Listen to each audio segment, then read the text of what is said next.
Hello, welcome to another episode of me painting. No, we're not painting. Oh, sorry, we're not painting. We're talking to Clive from Clive Powell, and he's behind me. Almost falling asleep. He's had a long day. Let's bring him in. Hey, come on, Smidge, we need to go over there. Hey, little Smidge. Hello, Clive. Show my bit, alright? As Welsh for the law. Ah, interesting. So, how's your day been, Clive? We've been to the National Gallery in London. We're in London. If you don't know, we've been to London. Well, I was started off at 6 foot and I'm now 5'8". And we've done a long walk today. We did a lot of walking. Yeah, Clive did a lot of walking. Clive was taking Jason everywhere. Yeah, Clive, yeah, that's true. Clive was taking me everywhere. It wasn't me, honest. So we went to the National Gallery to see the paintings, the original paintings that we copied. Yeah, they looked very good, didn't they? Yeah, I thought mine looked better than the original. Don't you, Smidge? No. Smidge? What do you think? It's really freaky seeing it, actually. It's kind of like it unreal. Looked at it for hours, painting it. You worked on it for a while, haven't you?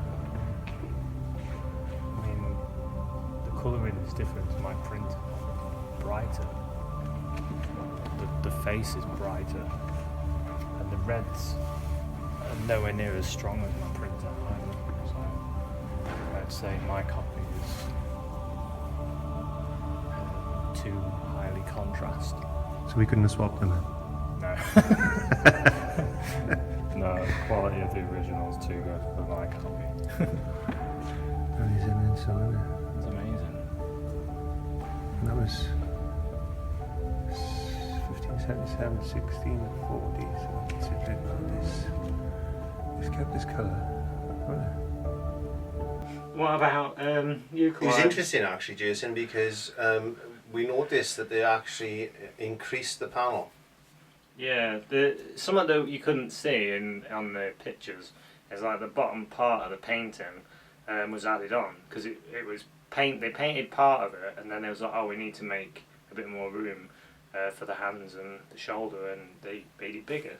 But you could see it in real life. Yeah, but it wasn't finished, which was I was surprised at, because the painting you did, you know, looking at the photographs that we printed out and things, and you don't get that from a photograph. No. I was quite surprised it was unfinished. Yeah.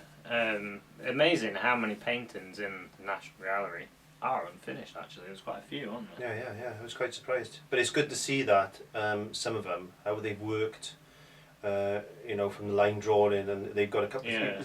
Some of them at different stages than others. Yeah. Because when we did the portrait gallery, wasn't there? There was one painting there that he was in process of painting, and then he passed away.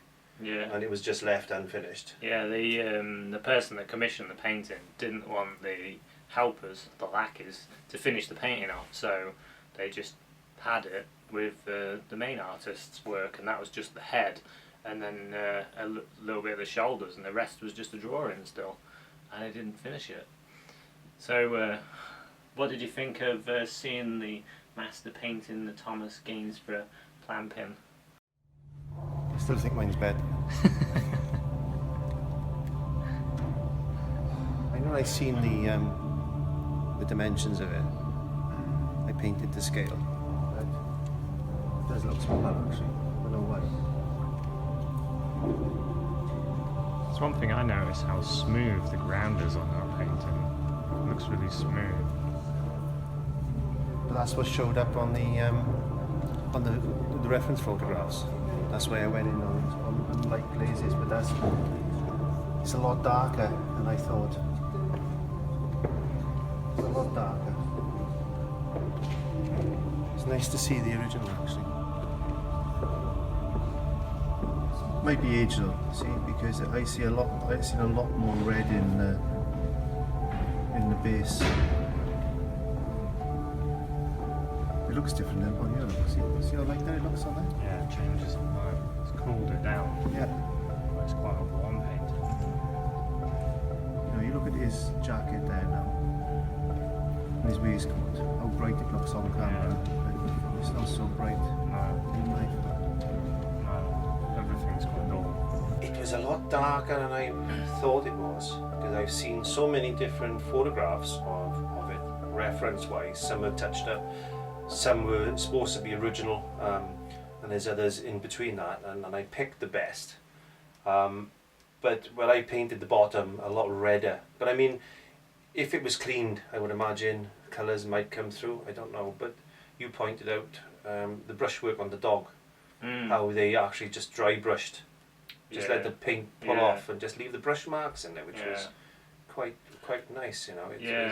It was amazing actually. You could see like they painted the dog, and then they just when the dog's dry or maybe almost dry, they just drag the paint across to make the hairs. And when you see it up close, you see all those things. You don't see that when you're looking at photos.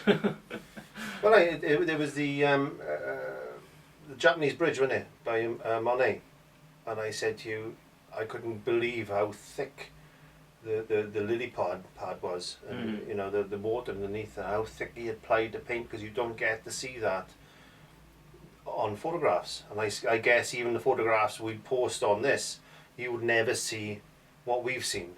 No, because it doesn't come across that way.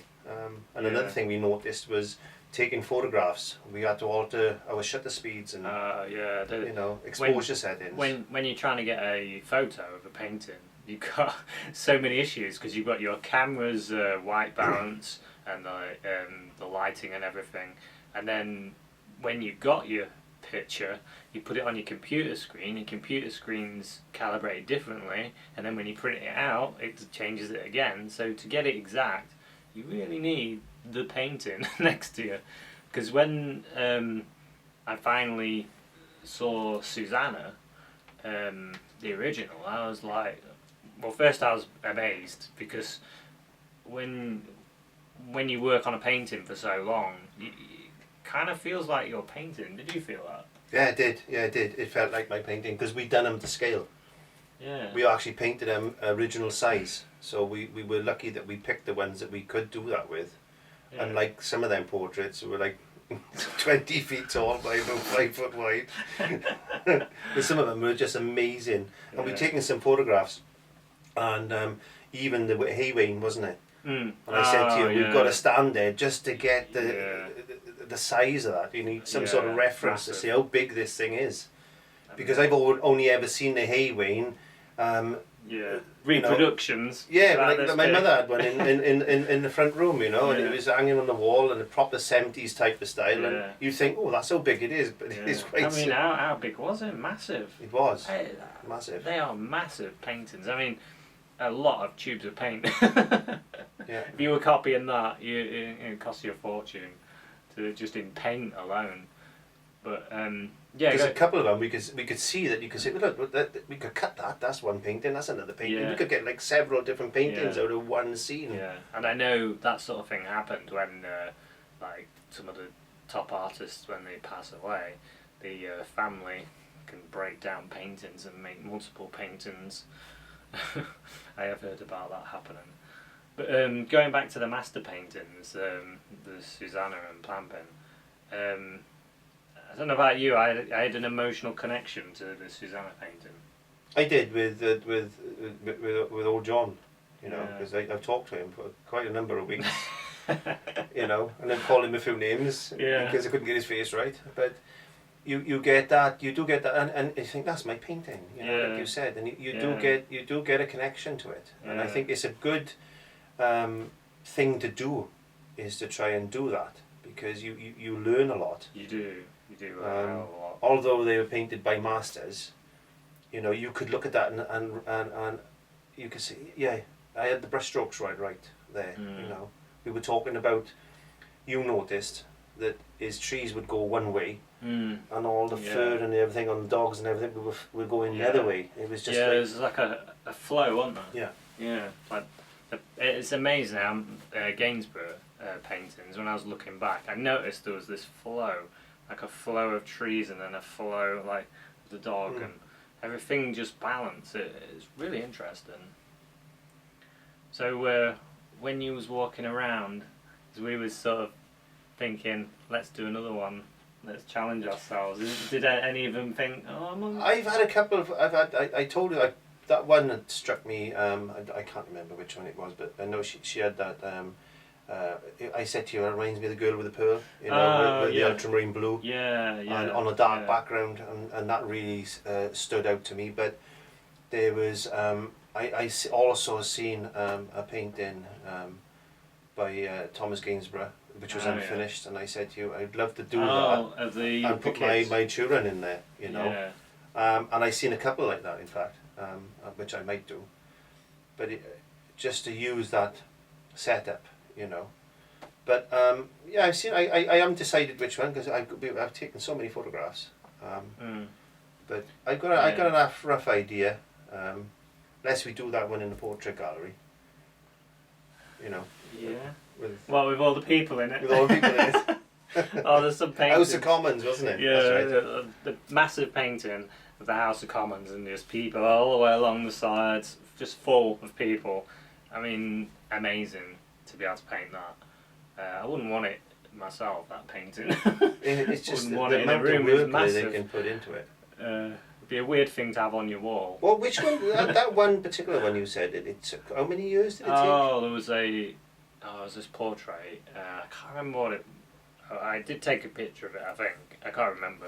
But anyway, there's this big painting of this woman in this really fancy dress. 12 years it took to do. 12 years. They're really detailed. The lace and everything, the fine. Oh, that's right, because she'd passed away before she never seen it completed, did she? Oh. That's the one I'm thinking of, is it? That was a different one. That's a different one. Yeah, there was another one where the sitter had passed away during the painting. So they painted the face, and then they'd had to paint the rest of it separately afterwards.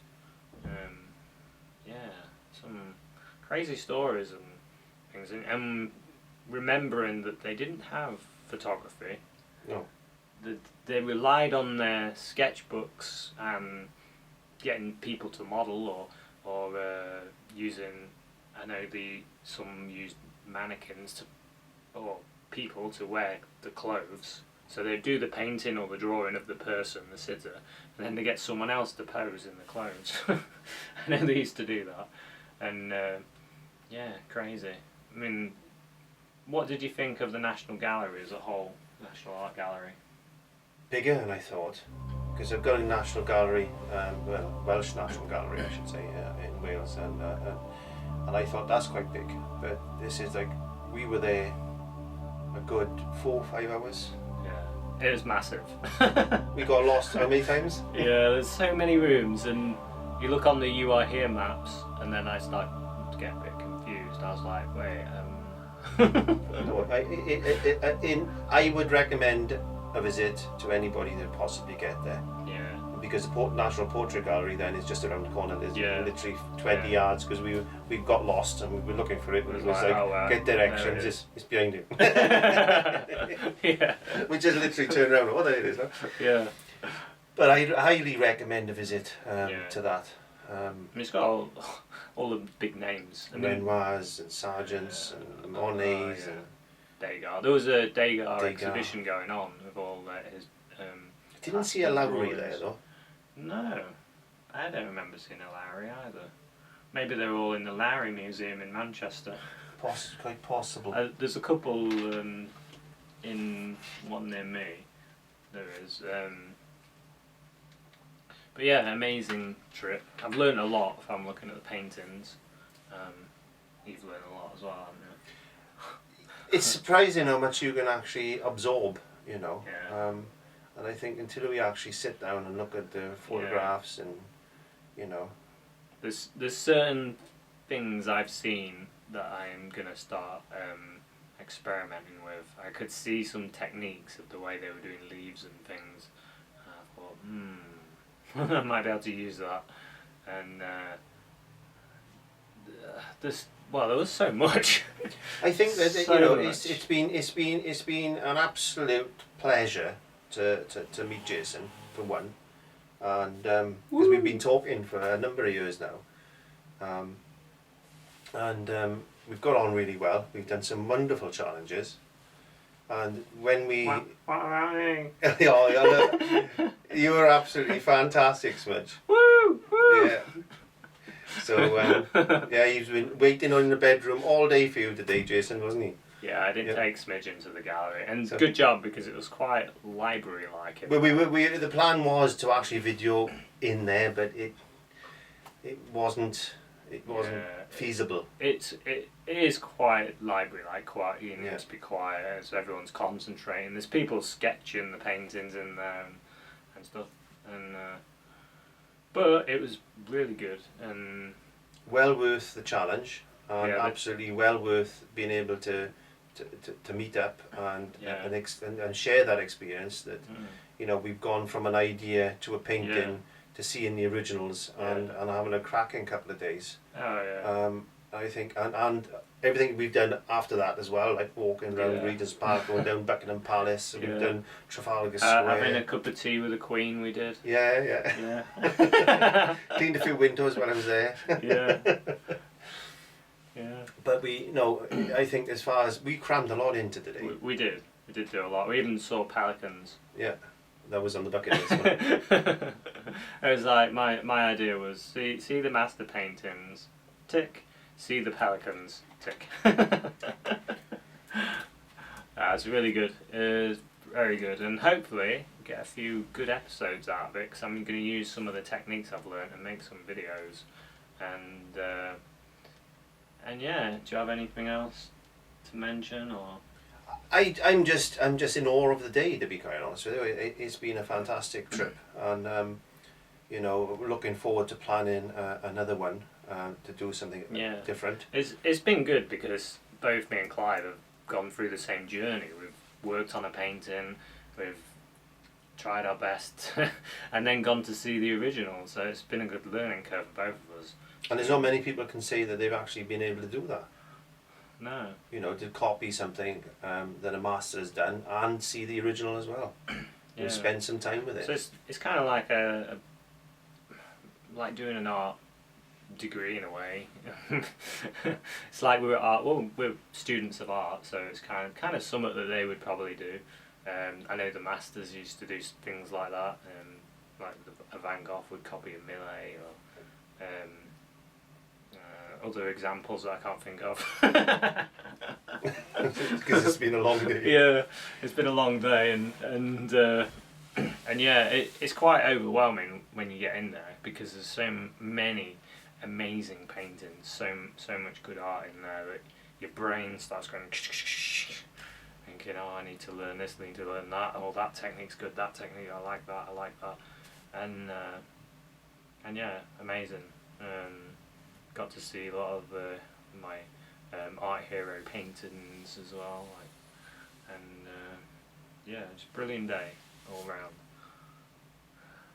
Yeah, absolutely fantastic, and it was well worth looking at every single one painting that we looked at. Yeah. And just hope the photos will do it justice now. Yeah. And we can pick up another challenge and see how we do from that. Yeah, and it's been good fun meeting Clive as well. Oh, thank you. Even though we did walk my legs off. Yeah, even though I did take him all the way around London. Shh, never mind. Enjoyed it really. The only way I wish I'd brought my jacket though. Yeah. Oh.